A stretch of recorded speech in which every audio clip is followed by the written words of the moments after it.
জয় গুরু। ভিডিওটিকে ক্লিক করার জন্য রিটায়ানি ইউটিউব চ্যানেল আপনাকে স্বাগত, অভিনন্দন, শ্রদ্ধা, প্রণাম ও পবিত্র আনন্দিত জয় গুরু জানাই। আজকের নিবেদন মানুষের ঠাকুরালি না দেবতার নরলীলা। শ্রীমদ্ ভাগবত গীতা সেই বিখ্যাত বাণীটির কথা আমরা সকলেই জানি। যখন কোথাও ধর্মের গ্লানি দেখা দেয় তখন সৎ মানুষদের পরিত্রাণের জন্য, দুষ্কৃতদের বিনাশ ও ধর্ম সংস্থাপনের জন্য স্বয়ং ভগবান এসে আবির্ভূত হন। আমাদের এই দেশে যে সমস্ত অবতারদের শুভ আবির্ভাব ঘটেছে তার কারণ বিশ্লেষণ করতে গেলে তাদের আবির্ভাব পূর্ণকালের ওই সংকট কোনো না কোনোভাবে যে ঘনীভূত হয়েছিল তা অনায়াসেই দেখানো চলে। তৈত্তিরীয় সংহিতায় এবং শতপথ ব্রাহ্মণে অবতার তত্ত্ব সম্পর্কে বিস্তারিত আলোচনা আছে। স্বয়ং ভগবান বা পূর্ণ ব্রহ্ম এই সংসারে কোনো সংকট লগ্নে অবতরণ করেন। জীবদেহে পূর্ণাবতার বা অংশাবতার রূপে তার আবির্ভাবের ফলে জীবোদ্ধার বা জীব কল্যাণ ঘটে। মহাভারতের যুগে দেবতা হিসেবে বিষ্ণুর সর্বশ্রেষ্ঠত্ব প্রতিষ্ঠিত হলে অবতার রূপে তার প্রকাশ শুরু হয়। এরপরে পুরাণের কালেই 10 অবতারে বিষ্ণুর পূর্ণ প্রকাশ। মৎস্য, কূর্ম, বরাহ, নৃসিংহ, বামন, পরশুরাম, রামচন্দ্র, বলরাম, বুদ্ধ ও কল্কি রূপে বিষ্ণু আবির্ভূত হয়ে জীব ও তার আশ্রয়স্থল পৃথিবীকে রক্ষা করেন। 10 অবতারের পর যে ভগবানের আবির্ভাব বন্ধ হয়ে গেছে তা নয়, তিনি আরো অনেকবার এসেছেন এবং লোককল্যাণের জন্যে তার আশার ধারা অব্যাহত রয়েছে। আমাদের এই বঙ্গদেশে শ্রী চৈতন্য ও শ্রীরামকৃষ্ণের মধ্য দিয়েও আমরা তার আবির্ভাবকে প্রত্যক্ষ করেছি। শ্রী চৈতন্যের সময় আমরা স্পষ্টভাবে জেনেছি যে নবরূপে তার আবির্ভাবই সর্বোত্তম। কৃষ্ণের যতেক লীলা সর্বোত্তম নরলীলা, নরবপু তাহার স্বরূপ। যারা আমাদের শাস্ত্র গ্রন্থাদিতে বিশ্বাসী, পুরাণের বক্তব্যের নিঃসংশয় এবং ঈশ্বর প্রত্যয়ী, তারা ভগবানের অবতার তত্ত্ব কথাকে সত্য বলেই জানেন ও মানেন। কিন্তু একালে বিজ্ঞানের যুক্তিবাদ, জড়দর্শনের নানারূপ মতবাদ, প্রত্যক্ষতাবাদ, বাস্তবতাবাদ, মানব কল্যাণমুখী হিতবাদ, রাজনীতির, ঈশ্বরবিহীন সমাজ ও রাষ্ট্র গঠনের বিভিন্ন চিন্তা প্রভৃতি প্রবল হওয়ায় অবতারত্বে সকল মানুষ আর আস্থাশীল হতে পারছেন না। অথচ পরিবর্তিত এই কালেও ঠাকুর শ্রীরামকৃষ্ণের আবির্ভাব ঘটেছে আমাদের এই দেশেই। একালে যারা ঈশ্বরের আগমনে পূর্ণ আস্থা রাখতে পারছেন না তারাও কি একথা অস্বীকার করতে পারেন যে মানুষের মধ্যে রয়েছে অনন্ত সম্ভাবনা এবং এই মানুষই তার কৃতকর্মের দ্বারা জীবনের কোনো না কোনো দিকে এমন কিছু জীবনের বিকাশ ও সমৃদ্ধি দেখান যা সাধারণের মধ্যে দুর্লভ। এইসব মহাপুরুষদের সকল কর্ম ও সকল ব্যাপার সাধারণ বুদ্ধিতে ব্যাখ্যা করাও চলে না সব সময়। এদের মধ্যে যে প্রতিভা শক্তি তা তো সব মানুষের মধ্যে লক্ষণীয় নয়। সুতরাং যথার্থ প্রতিভাবান ব্যক্তি মাত্রই অসাধারণ এ সত্য যুক্তিবাদী ঈশ্বর অবিশ্বাসী মানুষকে স্বীকার করতে হয়। আর যখন মানুষের মধ্যেই ওই অসাধারণত্বের লক্ষণ একেবারে সীমা ছাড়িয়ে যায়, তার চাল চলন ক্রিয়া, তার বাণী, তার অসাধ্য সাধনের দুর্লভ শক্তি আমাদের পদে পদে চমৎকৃত করে। বহু পরীক্ষার মধ্য দিয়ে যিনি আমাদের সকল সংশয়াত্মিকা বুদ্ধিকে নিরস্ত করেন, তাকে আমরা কি বলবো? ঈশ্বর বিশ্বাসী ভক্তির রসিক মানুষ নিশ্চয়ই বলবেন তিনিই ভগবান, তিনি ঈশ্বরের অবতার বা অংশাবতার। আর ঈশ্বর সংশয়কেও বলতে হবে তিনি অসাধারণ লোকোত্তর পুরুষ। তিনি মানুষ, কিন্তু মানুষ হয়েও তিনি মানবাতীত গুণের অধিকারী। আর তাহলেই তো তিনি ঠাকুর। তার মানবীয় ক্রিয়াকর্মে ঠাকুরালি। তাহলে দেখা যাচ্ছে ভগবান মানব হয়ে জন্মান কি মানুষই ভগবান হয়ে ওঠেন? এই নিয়েই বিরোধ। কিন্তু আসল সত্যটি হচ্ছে ওই অলৌকিক শক্তি বা বিভূতি আমাদের এই 20 শতকে বা 20 শতকে ঠাকুর শ্রীরামকৃষ্ণের অব্যবহিত পরেই এই দেশেই আমরা শ্রী ঠাকুর অনুকূল চন্দ্রকে দেখেছি। আমি ভক্তদের বিশ্বাসের কথা বলবো না, কিন্তু যারা ভক্ত নন তারা যাকে দেখবার ও কতকটা বুঝবার চেষ্টা করেছিলেন এবং যেসব প্রত্যক্ষদর্শী তার জীবন কথা, তার শ্রীমুখ নিশ্চিত বাণীগুলি লিখে রেখেছেন এবং স্বয়ং শ্রী ঠাকুর অনুকূল চন্দ্র যে অজস্র বাণী নিজে রচনা করে গেছেন, সেগুলি যদি পড়েন তাহলে তারা কি লক্ষ্য করবেন? প্রচলিত অর্থে সাধারণ শিক্ষিত এই মানুষটির মহাজ্ঞান, বিশ্বের সকল শাস্ত্রে অনায়াস গতি, সমাধি অবস্থায় অদ্ভুত আচরণ, মানব কল্যাণের জন্য সর্বপ্রকার প্রয়াস, সুগভীর মানব প্রেম ও অগণিত মানুষের হাজারো সমস্যা সমাধানের সুফল প্রসূ নির্দেশ তাকে সাধারণ মানুষের বহু ঊর্ধ্বে প্রতিষ্ঠিত করে। তার মানবীয় আচরণগুলি যেমন তার নিকটে যেতে আমাদের সাহায্য করে, তেমনি তার অতি মানবীয় আচরণ অভিভূত করে। তার জীবনের এই দুই দিকের যৎ সামান্য পরিচয় দিয়ে তিনি যে লোকোত্তর পুরুষ, তিনি যে মহামানব, তিনি যে মানুষ হয়েও দেবত্ব গুণের অধিকারী, অর্থাৎ আমাদের এই পরিচিত সংসারে তার মধ্যে মানুষের ঠাকুরালি কী রকম লক্ষ্য করি সে সম্পর্কে দু চার কথা আলোচনা করছি। একটা কথা বিশেষভাবে বলি যে শ্রীচৈতন্য জীবনের এই দুই দিক লক্ষ্য করতে গেলে তাকে আশ্রয় করে বৃন্দাবন দাসের চৈতন্য ভাগবত লেখা, কৃষ্ণদাস কবিরাজের শ্রী চৈতন্য চরিতামৃত লেখা, লোচন দাসের চৈতন্য মঙ্গল ও জয়ানন্দের চৈতন্য মঙ্গল এবং সমকালীন পদকর্তাদের বহু পথকে অবলম্বন করতে হয়।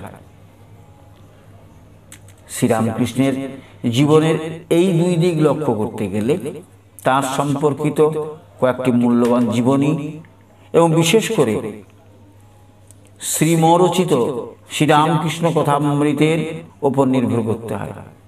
আর শ্রী ঠাকুর অনুকূল চন্দ্রের ক্ষেত্রে এই দুই দিক লক্ষ্য করতে গেলে তাকে নিয়ে লেখা জীবনী ছাড়াও তার শ্রীমুখ নিঃসৃত বাণী এবং এখনো জীবিত তার প্রত্যক্ষ সংস্পর্শে আসা মানুষদের অভিজ্ঞতার উপরও আস্থা স্থাপন করতে পারি।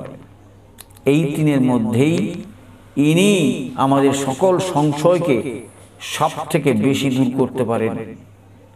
এই কারণেই যে আজ থেকে 46 বছর আগেও তিনি আমাদের মধ্যে ছিলেন।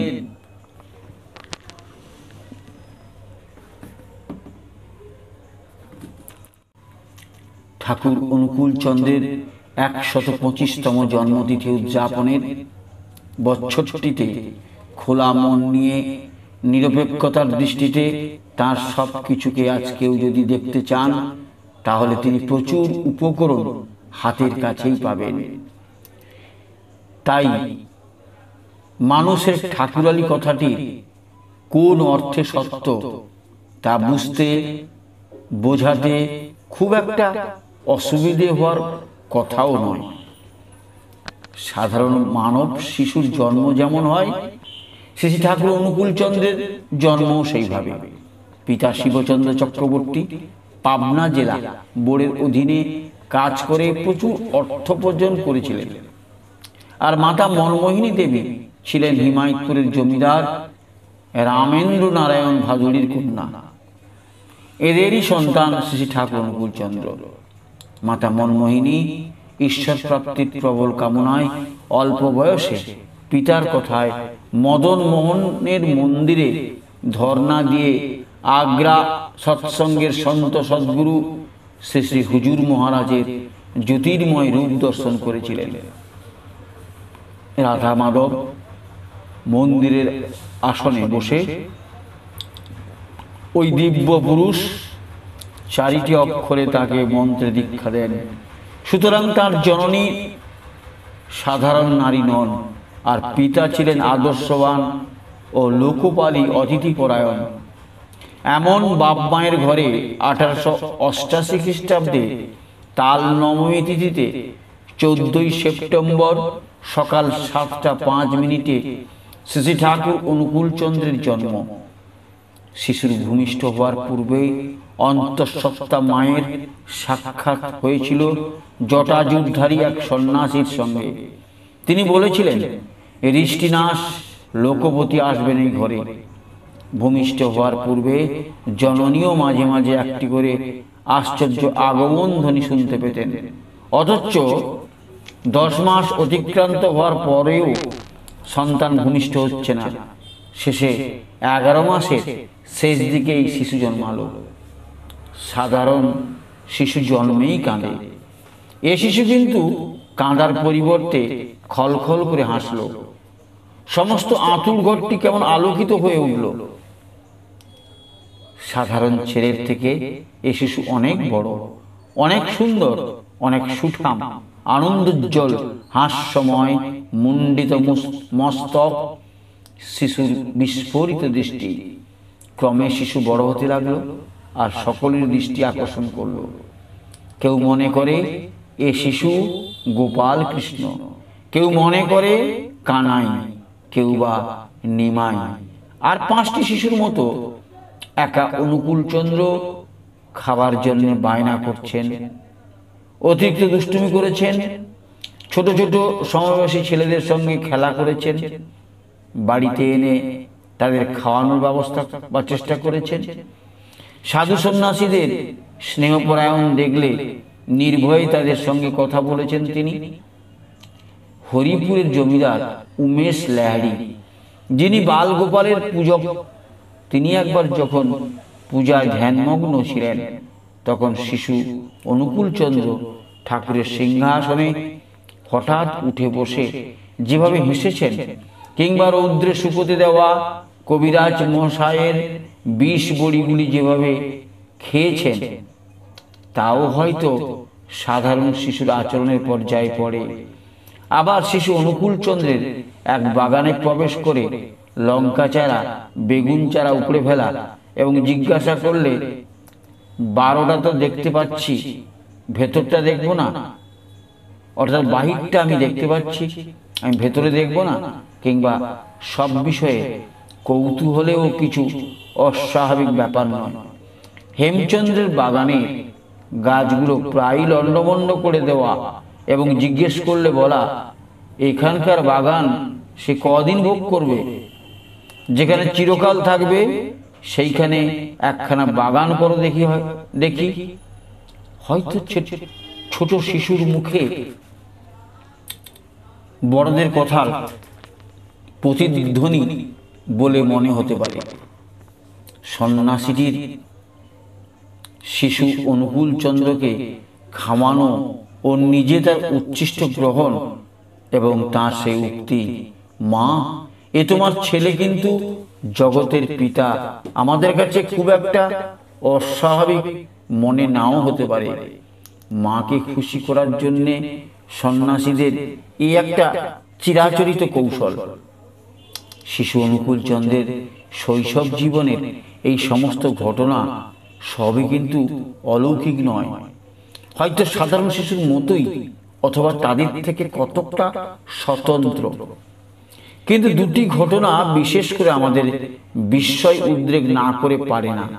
একটি হলো কবিরাজ মহাশয়ের বিষ বড়িগুলি অজ্ঞাতে খেয়ে ফেলেও কিভাবে তিনি রক্ষা পেলেন, আর একটি হলো তাদের বাড়ির পাশে নবজাত একটি শিশুকে দেখতে গেলেন মাতা মনমোহিনী সঙ্গে শিশুকে নিয়ে। কিন্তু এ শিশু জানায় যে বাঁচবেই মোট 18 দিন, তাকে আবার দেখতে যাব কি? সত্যই ওই নতুন শিশুটি 18 দিন পরেই মৃত্যুবরণ করেছিল। এ ভবিষ্যৎবাণী বা শিশু অনুকূল চন্দ্র কিভাবে করেন? এখানেই সাধারণ শিশু থেকে তিনি স্বতন্ত্র নন। তিনি শুধু স্বতন্ত্র নন, তিনি রহস্যময়। স্কুলে বিদ্যারম্ভ থেকে উপনয়ন পর্যন্ত যে অনুকূল চন্দ্রকে আমরা দেখি, সেখানে তার মধ্যে মানবীয় ভাবটি অধিকভাবে সাধারণ শিশু থেকে তিনি স্বতন্ত্র, এবং দু একটি তার জীবনের ঘটনা সাধারণ বুদ্ধির অতীত।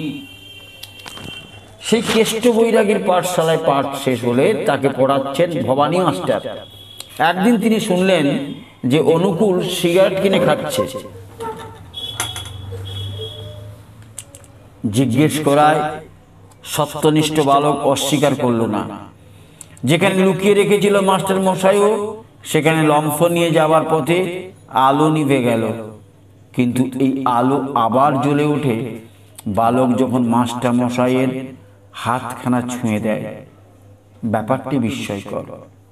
তবে সেই বয়সে সংসারের দারিদ্র্যে উৎকণ্ঠিতা মায়ের দিকে চেয়ে বালক অনুকূল চন্দ্রের মাকে পরামর্শ দেন, মা তুই মুড়ি ভেজে দে, আমি বেচি। কিংবা গোপাল লাহিড়ী মশাইয়ের পাবনা ইনস্টিটিউশনে মাতৃবাক্যের মর্যাদা রক্ষার জন্য অঙ্ক পরীক্ষায় দিনে চুপচাপ বসে থাকা। সব জেনেও লৌকিক জগতের বালকের কথাই মনে আনে। বড়জোর মাতৃভক্তির প্রাবল্য কতকটা তাকে স্বতন্ত্র দেয়। মাস্টার মশাইয়ের এক আর একে দুইয়ের হিসাব বালক অনুকূলকে বিভ্রান্ত করে দেয়। অদ্বৈত তত্ত্বের সন্ধান তিনি জানেন, তাঁরই কাছে শুধু আছে এক, যার দ্বিতীয় হয় না। কিন্তু বালকের মনে সেই ভাবনার জাগরণ বেশ চমকপ্রদ এবং আমাদের কাছে অব্যাখ্যেয়। বিদ্যালয়ের সব ছাত্রদের নেতৃত্ব দেয় বলেই বালক অনুকূল তাদের রাজা, আর সবাই তার প্রজানুগত্য স্বীকার করে নিয়েছিল। প্রিয় রাজাকে মাস্টার মশাইয়ের বেত্রাঘাত থেকে রক্ষার প্রয়াসও সাধারণ মানবীয় পন্থায় ঘটেছে। রসগোল্লার দোকানে নিয়মিত যে বালক রসগোল্লা খেত কখনো বা ধারে, একদিন সেই বালকই দোকানদার অপমানসূচক উক্তি করেছিলেন। সেই দোকানদারের অপমানসূচক উক্তিতে খাওয়ার লোভ দমন করে ফেলল মাটিতে শুয়ে বা অড়হর গাছের ডালকে শক্ত করে ধরে। ইন্দ্রিয় জয়ের এই প্রয়াস ভবিষ্যৎ মানুষটির কিছু আভাস দেয়।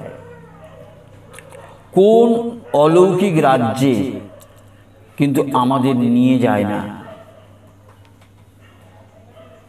হিমায়তপুরের এক বুড়ির বাগানের আম সকল সমবয়সীদের বিলিয়ে দেওয়া, বালকের হৃদয় জয়ের পন্থাটিও ভবিষ্যৎ ইন্দ্রিয়জয়ী মহামানবের সংকেত।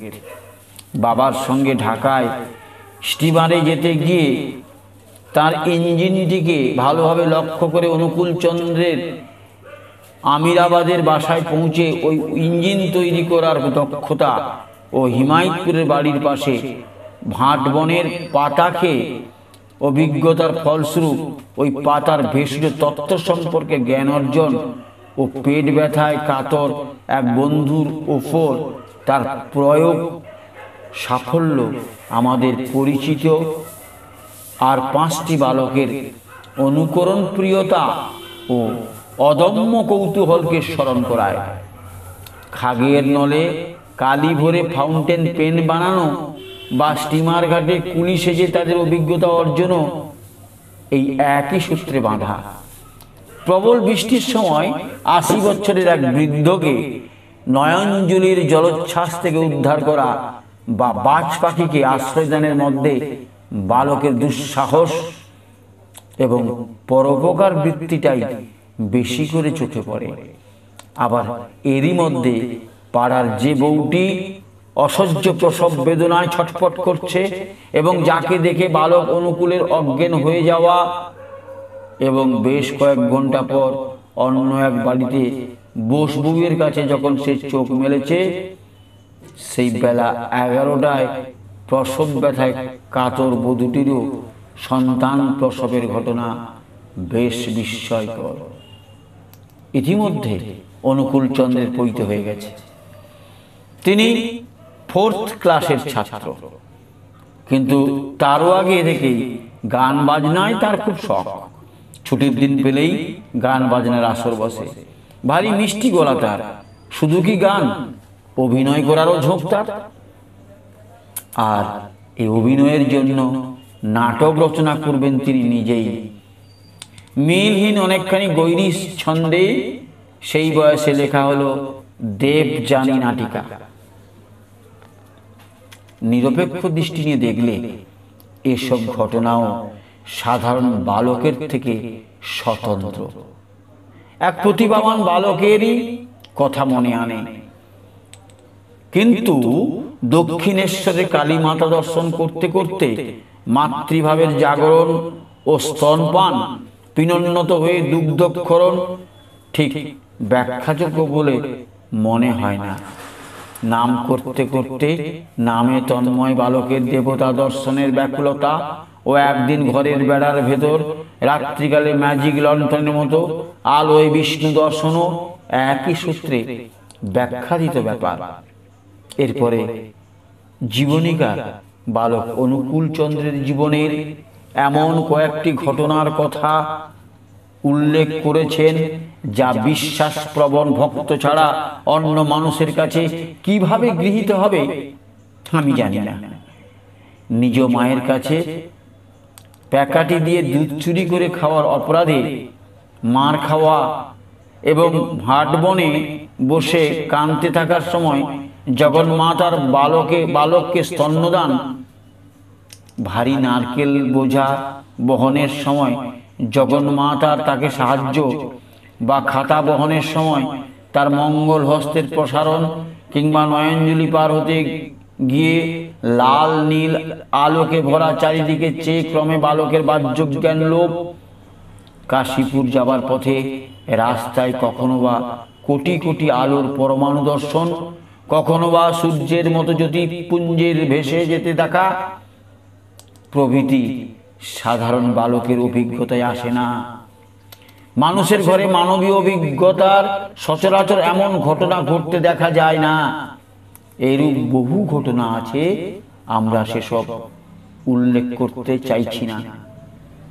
অনুকূল চন্দ্রের বিবাহের যে বর্ণনা পাই তার মধ্যেও কিন্তু কোনো অলৌকিকতার স্পর্শ নেই। রোমান্স রসও তেমন গাঢ় হয়ে ওঠেনি। গ্রামের একটি ছেলের সঙ্গে অদূরবর্তী গ্রামের একটি সচ্ছল পরিবারের ব্রাহ্মণ বালিকার পেয়ারা খাওয়ার ইচ্ছা থেকেই সামান্য একটু পরিচয়। মাসির বাড়িতে মেয়েটি বেড়াতে এসেছিল সিরাজগঞ্জ মহকুমার ধূপাদহ গ্রামের রামগোপাল বাবুর মেয়ে ষোড়শী। 18 বছরের ছেলে অনুকূলের সঙ্গে ওই 12 বছরের মেয়ে ষোড়শীর বিয়ে হয়ে গেল। খিদের জ্বালায় বিয়ের সময় উপোস না করে অনুকূলের দই মিষ্টি ও আম খাওয়া এবং বউ নিয়ে ফিরে আসার সময় বাড়িতে প্রবেশ করবার আগেই পাড়াপড়শিদের অনুরোধে বউ দেখতে গিয়ে তাকে ও বউ, বউ গো বলে ডাকা এবং এইরকম অদ্ভুত আচরণে দিদিমা কৃষ্ণ সুন্দরীর রাগ নিতান্তই গ্রামীণ বিবাহের পরিচিত দৃশ্য। বিয়ের পর জেলা স্কুলে কিছুদিন পড়াশোনা করে সেন্ট্রাল পরীক্ষার সুযোগ লাভের জন্য পিতা শিবচন্দ্র আমিরাবাদের নিকটবর্তী রায়পুরা হাই স্কুলের অনুকূল চন্দ্রকে ভর্তি করে দিলেন। কিন্তু কিছুদিন সেখানে থাকার পর ছোট ছেলে প্রভাস চন্দ্রের খুব অসুখ হওয়ায় শিবচন্দ্র দেশে ফিরে এলেন এবং নৈহাটি হাই স্কুলে অনুকূল চন্দ্রের পড়ার ব্যবস্থা করে দিলেন। ছেলে থাকে তাদের এক আত্মীয় শশীভূষণ চক্রবর্তীর বাড়িতে। এইখানে পড়ার সময় নৈহাটির নামকরা ডাক্তার পরমেশ চক্রবর্তীর সহায়তায় দুস্থদের সাহায্যের জন্য একটি সাহায্য ভাণ্ডার খুলেছিলেন অনুকূল চন্দ্র। টেস্ট পরীক্ষায় উত্তীর্ণ হয়েও অনুকূল চন্দ্র পরীক্ষা দিলেন না। পরীক্ষার ফি বাবা পাঠালেও একজন সহপাঠী টাকার অভাবে পরীক্ষা দিতে পারবে না জেনে তারই নামে টাকাটা জমা করে দিলেন তিনি। সে যথারীতি পাশ করে গেল আর অনুকূল চন্দ্রের বিদ্যালয় জীবনের এখানেই শেষ।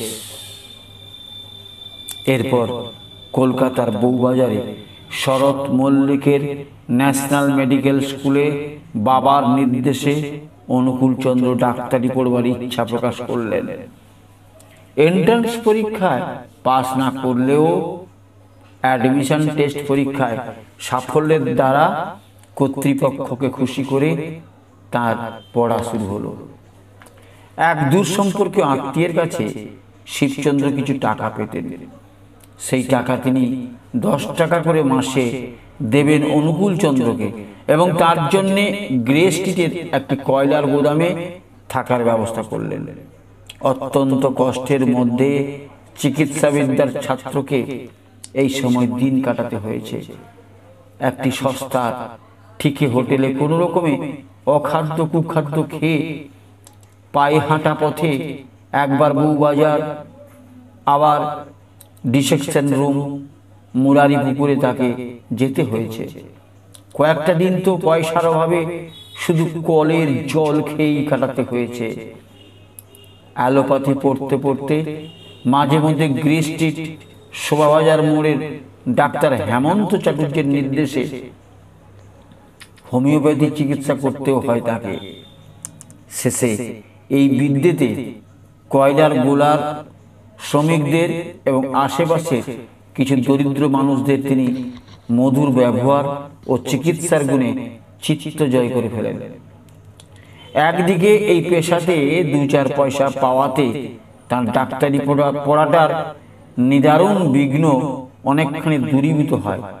এই সময় একবার কিছু সতীর্থ তার উন্মনা ভাব ও একলা গঙ্গার ধারে বসে থাকার প্রকৃত রহস্য উদ্ঘাটন করতে না পেরে তাকে ভুলিয়ে বারাঙ্গনাদের আলোয় নিয়ে যায় এবং তারা চম্পট দেয় কৌশলে। সেখানেও অনুকূল তাদের মাতৃ সম্বোধন করে বন্ধুদের পরীক্ষায় উত্তীর্ণ হয়ে আসেন। ঠিক মথুর বাবু শ্রী রামকৃষ্ণকে নিয়ে পরীক্ষার মতোই। যাই হোক, ডাক্তারি বিদ্যার সব পরীক্ষা ভালো দিয়েই ধাত্রীবিদ্যার মৌখিক পরীক্ষাটি আশানুরূপ না হওয়ায় পাশ করা হলো না তার। এই সময় তার সমস্ত প্রাণ জুড়ে নেমেছে নামের বন্যা।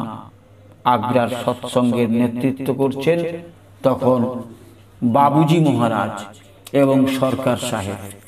এই সরকার সাহেবেরও তখন অন্তিম শয্যা। সেই অবস্থাতে অনুকূলচন্দ্রের মাতা মনমোহিনী পত্র পেয়ে তিনি পুত্রকে মন্ত্র দিতে বললেন। মাতাকে কানে মন্ত্র দিতেই পুত্র বাহ্যজ্ঞান হারালো। এখন থেকেই তার অন্য এক জীবনের শুরু। আচ্ছন্ন অবস্থায় তিনি ওই দিব্য জ্যোতির্ময় পুরুষ সরকার সাহেবকেই দেখতে পেলেন। 1913 সালের 7ই ডিসেম্বর অনুকূলচন্দ্রের দীক্ষা হয়ে গেল। এখন থেকে তিনি আর ছাত্র নন, এখন তিনি শ্রী শ্রী অনুকূলচন্দ্র। শুরু করলেন ডাক্তারি সেবা আর অব্যর্থ ওষুধ দিয়ে অল্প দিনের মধ্যেই তার প্রসার জমে উঠল।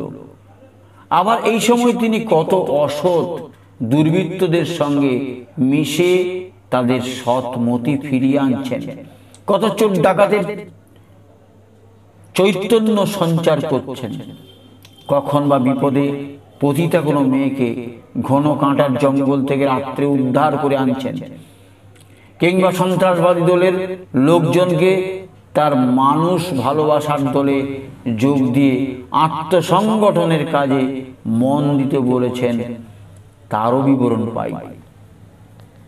এইভাবে কিছুদিনের মধ্যে তার ডাক্তারি করার নেশাও প্রায় শেষ হয়ে এলো। তিনি হরির নামের নেশায় মেতে উঠেছেন এবং আশেপাশের সকলকে হরিরসে তন্ময় করে দিতে চাইলেন। অনন্তনাথকে ডিসপেন্সারিতে রেখে শ্রী শ্রী অনুকূলচন্দ্র অন্য জগতের বার্তা নিয়ে আসতে চাইলেন।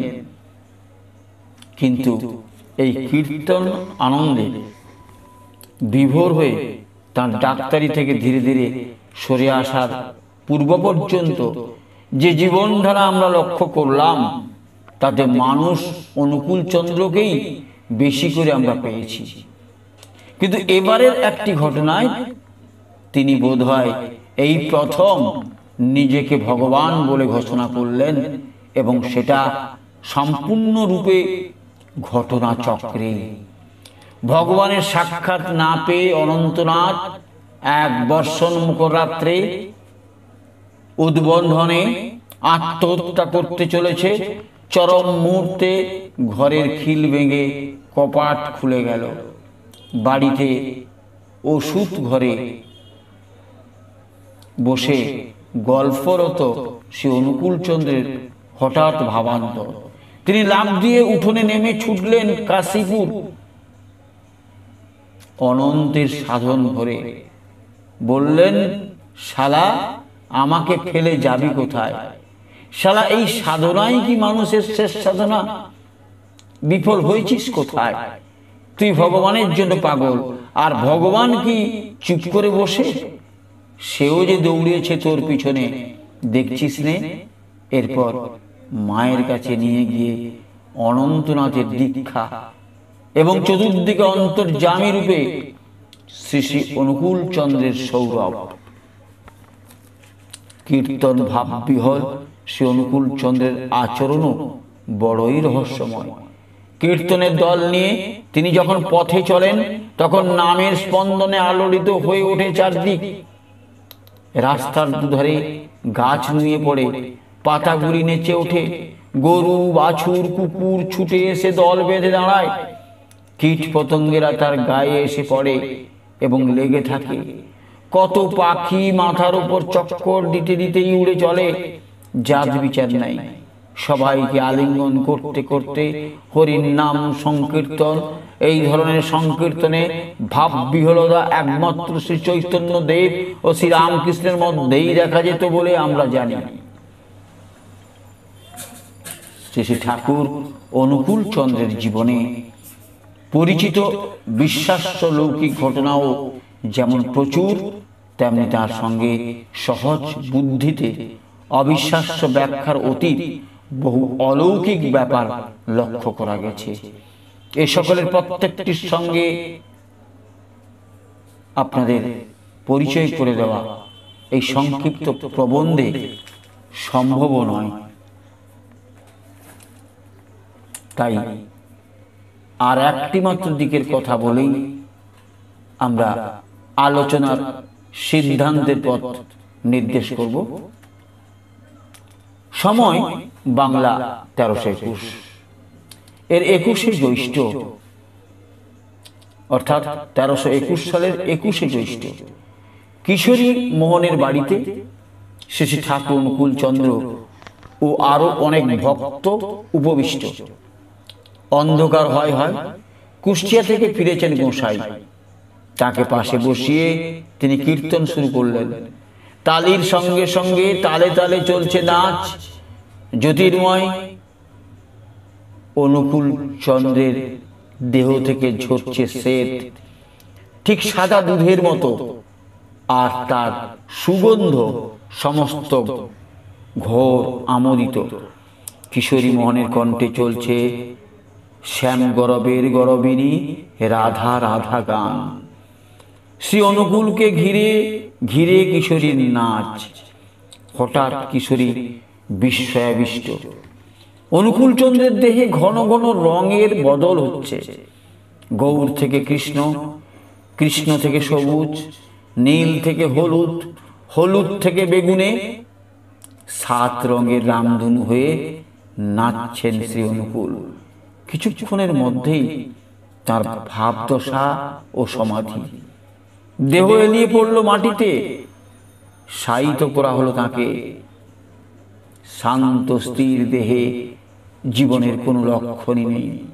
কেউ কেউ মনে করলেন এ কি সত্যিকার সমাধি, না এর মধ্যে কোনো ভণ্ডামি আছে। তাই কৌশলে কেউ কেউ এগিয়ে এলেন ঠিক সময় তাকে পরীক্ষা করতে। একজন এলেন বগলে থার্মোমিটার দিয়ে উত্তাপ দেখতে। প্রথমবারে কিছুই উঠল না, পরের বার উঠল 110 ডিগ্রি। আর একজন আরো ভয়ঙ্কর পরীক্ষা শুরু করলেন। একখানা জ্বলন্ত টিকে এনে তার হাতের উপর বসিয়ে দিলেন। চামড়া পুড়ে ভেতরে বসে যেতে লাগলো জ্বলন্ত টিকে, এবং জীবদেহ দগ্ধ হওয়ার গন্ধে ঘর ভরে উঠল। আর একজন ডাক্তারের নালিঘা পরীক্ষা করার লম্বা প্রোবখানা এনে ডান হাতের বাহুতে ফুটিয়ে বিপরীত দিক থেকে বের করে নিলেন। এক বিন্দু রক্ত বের হলো না। কিন্তু শ্রী শ্রী ঠাকুর অনুকূল চন্দ্রের এই সমাধি অবস্থা বেশ কিছুক্ষণ থাকার পর হঠাৎ ডান পায়ের বুড়ো আঙ্গুলটা কাঁপতে লাগলো। পরে বাঁ পায়ের ওই আঙ্গুলটিও। শেষে হাত ও পায়ের 4টি বুড়ো আঙ্গুলের ভয়ঙ্কর অতি দ্রুত কম্পন। ক্রমশ কম্পন থামে এবং গোটা দেহটা শূন্য থেকে 1.5 থেকে 2 হাত লাফিয়ে ওঠে। পর মুহূর্তেই আবার নিচে পড়ে যায়। আর সঙ্গে সঙ্গে শুরু হয় নানা আসন। দেহ বাক্যহীন, অথচ একটার পর একটা আসনের ঘন ঘন পরিবর্তন। শতাধিক আসনের পরও দেহ তেমনি নিসার। জীবনীকারের কথায় কখনো মাথা থেকে পা পর্যন্ত গোটা দেহটা জিলেবির মতো পেঁচিয়ে যাচ্ছে, পেঁচিয়ে গিয়ে জড়িয়ে যাচ্ছে চাকার মতো। কখনো পেছন থেকে বেঁকে একখানা ধনুক, কখনো ডাঙায় তোলা কাতলা মাছের মতো ঢেউ খেলিয়ে আছাড় পিছাড় করে উঠছে শরীরটা। আবার নির্বাক দেহের রং বদল ঘটছে ক্ষণে ক্ষণে। মুখমণ্ডল থেকে দেখা দিচ্ছে অপূর্ব এক জ্যোতি। আর কিছুক্ষণ পরে বাংময় হয়ে ওঠেন ওই দেহধারী শ্রী অনুকূল চন্দ্র। তিনি কত রকম কত কথাই না বলে চলেছেন, সবই পরম তত্ত্ব কথা। অথচ তখনও দেহে প্রাণের চিহ্ন নেই। তারপর তিনি জল খেতে চাইছেন। বোঝা গেল এবার সমাধিভঙ্গের অবস্থা। এই ধরনের সমাধি শ্রী চৈতন্যদেব ও শ্রীরামকৃষ্ণের মধ্যে যে হতো তার বিবরণ আমরা পেয়েছি। কিন্তু ঠিক এই ধরনের সমাধি তাদের নয়। মনুষ্য দেহধারী জীবনের এই ধরনের সমাধিকে কিভাবে আমরা ব্যাখ্যা করব আমার জানা নেই। এইরূপ শ্রী শ্রী ঠাকুরের মানবীয় জীবনের অনেক ঘটনাই আমাদের কাছে প্রহেলিকা, অথচ জীবনীকারের বহু ঘটনা, এমনকি বহু অলৌকিক ঘটনাকেও আমরা অলৌকিক বলতে চাইনি। কিন্তু এই ধরনের ঘটনাগুলিকে লোকাতীত বলতেই হবে। এই আশ্চর্যজনক অলৌকিক ব্যাপার তার জীবনের লক্ষ্য করে তাকে কি আমরা শুধুমাত্র একজন অসাধারণ শক্তি সম্পন্ন মানুষ বলে সিদ্ধান্ত করতে পারি? তা করা মূর্খতা ছাড়া আর কিছুই নয়। তাহলে উপায়, তার জীবনকে আমরা দুদিক থেকে যদি দেখি, অর্থাৎ প্রকৃত ভক্তের আধ্যাত্ম প্রবণ মন নিয়ে অথবা ঈশ্বর অবিশ্বাসী যুক্তিবাদী মন নিয়ে। প্রথম দৃষ্টিতে দেখলে মনে কোনো গোল বাধার সম্ভাবনা নেই। বলতে হবে যে তিনি মানুষ হয়ে, অর্থাৎ নরদেহ বা মানুষ রূপে ভগবান জন্মেছেন, নরদেহে জন্মেছিলেন বটে, কিন্তু তিনি স্বয়ং ঈশ্বর। তিনি অবতার নন, অবতারী। তাই তাঁর জীবনে বারবার অত্যাশ্চর্য সংগঠন লক্ষ্য করা যায় এবং তাই প্রত্যাশিত ও স্বাভাবিক। আর যদি দ্বিতীয় দৃষ্টিকোণ দেখি, দ্বিতীয় দৃষ্টিকোণ মানে ঈশ্বর অবিশ্বাসী যুক্তিবাদী মন নিয়ে দেখি, তাহলে বলতেই হবে যে অনুকূলচন্দ্র কখনোই সাধারণ মানুষ ছিলেন না। তিনি ছিলেন একজন অসামান্য প্রতিভাবান ব্যক্তি। কিন্তু এটুকু বললেই কি নিশ্চিন্ত হওয়া যায়? প্রতিভার অলৌকিক শক্তির কথা আমাদের দেশের অলংকারিকেরাই বলেছেন।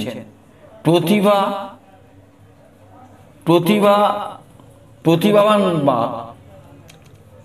এর রয়েছে নব নব উন্মেষশালিনী বুদ্ধি, অভাবনীয় চকিত চমক সৃষ্টি করতে প্রতিভা সক্ষম।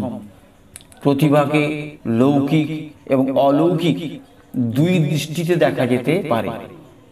আধ্যাত্ম দর্শনে বিশ্বাসী মানুষ প্রতিভার অন্যান্য সাধারণ শক্তিতে, তার বিভূতিতে মোহিত হয়ে সিদ্ধান্ত করেছেন প্রতিভা হলো বিধাতারই বিশেষ দান।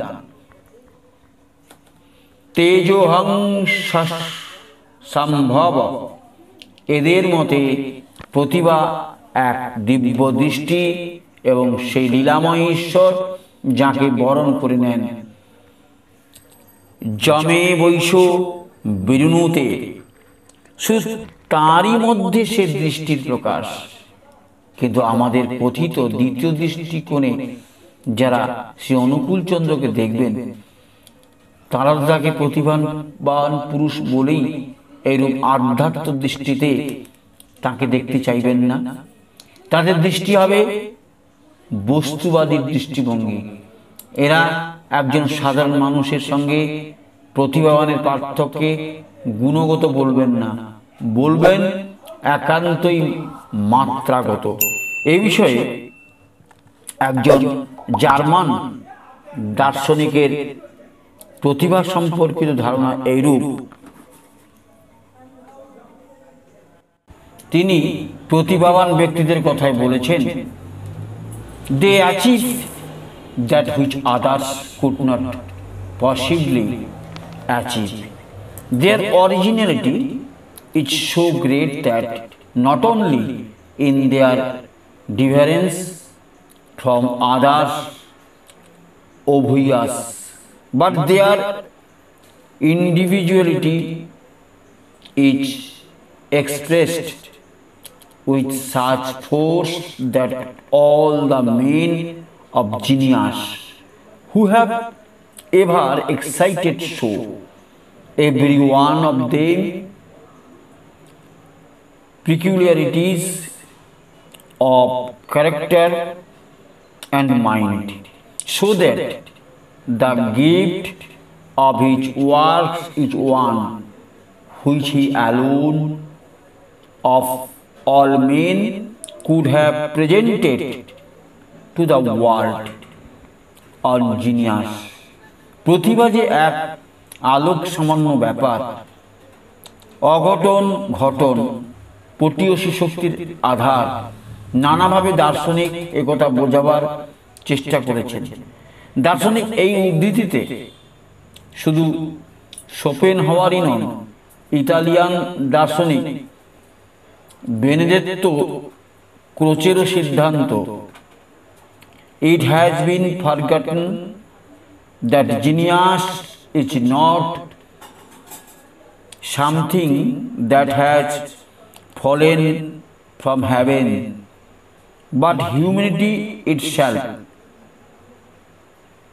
প্রতিভার অসাধ্য সাধনের ক্ষমতা, প্রতিভার বিস্ময়করত্ব বা কান্টের কথায় প্রতিভা বুদ্ধি ও কল্পনার সহযোগে গঠিত, এসব কথা মেনে নিয়ে প্রতিভাবান ব্যক্তির শিল্প সৃষ্টিকে হয়তো আমরা ব্যাখ্যা করতে পারি। এমনকি জীবনের অন্যান্য ক্ষেত্রে সুপ্রতিষ্ঠিত এবং মহৎ কীর্তির অধিকারী ব্যক্তিদের জীবনকেও হয়তো ব্যাখ্যা করতে পারি, কিন্তু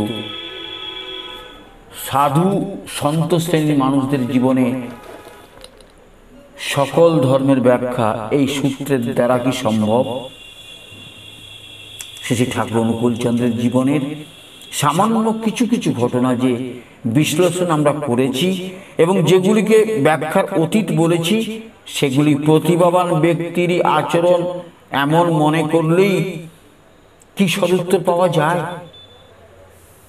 এই শতকের মানবীয় লীলায় যে মানুষটিকে দেখে তার জীবনীগুলি রচিত হয়েছে এবং যেগুলিতে তার সম্পর্কিত ঘটনাবলীর উল্লেখ আছে, সেগুলিকে প্রামাণ্য বলে স্বীকার করে নিলে তাকে একজন প্রতিভাবান পুরুষ মাত্র বললেই মন ভরে না, সত্যের অপলাপ হয়।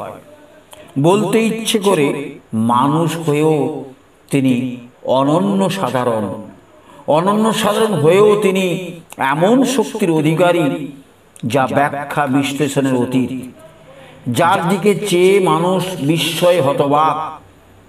যদি তাকে মানুষই বলি, তাহলেও বলতে হবে তিনি নিজ গুণে মানুষের কাল্পনিক অমানবীয় দৈব শক্তির আধার ছিলেন। আধ্যাত্মবাদীরা বলবেন শ্রী ঠাকুর অনুকূলচন্দ্র অবতারী, আর বাস্তুবাদীরা বা বস্তুবাদীরা বলবেন তার মধ্যে ভগবানের প্রকাশ নয়, তিনি মানুষ হয়ে জন্মেই ভগবত তুল্য শক্তি অর্জন করেছিলেন। বস্তুবাদী যদি এতদূর পর্যন্ত যেতে পারেন, তাহলে এক কথায় দোষ কি? আমাদের এই কুটিরে দেখেছি মানুষের ঠাকুরালি, ঠাকুর কথাতে কি এতই আপত্তি? সাধু সন্ত শ্রেণী মানুষের জীবনকে পুরাপুরি বস্তুবাদী দৃষ্টির আলোকে দেখা নিরাপদ নয়। একথা জেনেও আমরা এই কঠোর ও নির্মম সূত্রটি প্রয়োগ করে শ্রী অনুকূলচন্দ্রকে দেখবার ও উপলব্ধি করবার পন্থাটিকে একটুখানি দেখানোর চেষ্টা করলাম। এই উভয় দৃষ্টিকোণের সঙ্গে কিন্তু বর্তমান আলোচনায় ব্যক্তিগত মতামতের কোনো সংস্রব নেই। শ্রী ঠাকুর অনুকূলচন্দ্র সম্পর্কে সম্যকভাবে অবহিত নন এমন বহু ব্যক্তির মনের কুয়াশা আশা করি এ থেকে অনেকখানি দূরীভূত হবে এবং স্বমহিমায় তিনি যে কিরূপ ভাষ্য এ সত্য পরিস্ফুট হবে। ধর্মতত্ত্বের আলোচনায় বঙ্কিমচন্দ্র গুরুর মুখে শিষ্যকে বলেছেন যে ঈশ্বরে যদি বিশ্বাস না থাকে তাহলে আলোচনা এখানেই ফুরাইল, অর্থাৎ আলোচনা শুরু করতেই চাননি। শ্রী শ্রী ঠাকুর অনুকূল চন্দ্র সম্পর্কে কোনো আলোচনার শুরুতেই সে কথাই বলা সমীচীন।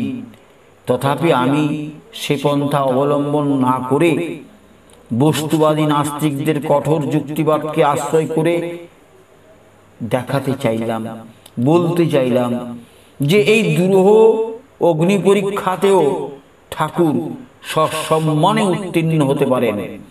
আজ সব শ্রেণীর মানুষকেই তার কাছে আনতশীল হতেই হবে, কারণ শুধু তো তার জীবনকে ঘিরে লৌকিক ও অলৌকিক ঘটনাবলী ভিড় করেনি, স্বর্গ ও মর্ত মেশামেশি করেনি। তিনি নিজে যে সমস্ত বাণী রেখে গেছেন এবং মানুষের সকল রকম সমস্যার সমাধানে তিনি বাস্তব পন্থা নির্দেশ করে গেছেন, তার তুলনা কোথায়?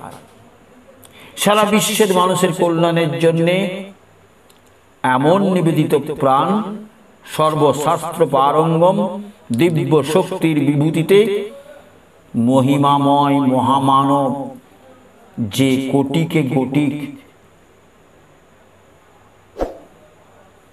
আজ এই পর্যন্ত, আবার পরবর্তী ভিডিওতে দেখা হবে। সবাই ভালো থাকবেন, সুস্থ থাকবেন। পরমপিতার আতুল চরণে আপনাদের সবার সার্বিক মঙ্গল প্রার্থনা করি। ভিডিওটি কেমন লাগলো অবশ্যই জানাবেন। ভালো লাগলে লাইক, আর না ভালো লাগলে অবশ্যই ডিসলাইক করবেন। জয় গুরু, বন্দে পুরুষোত্তম।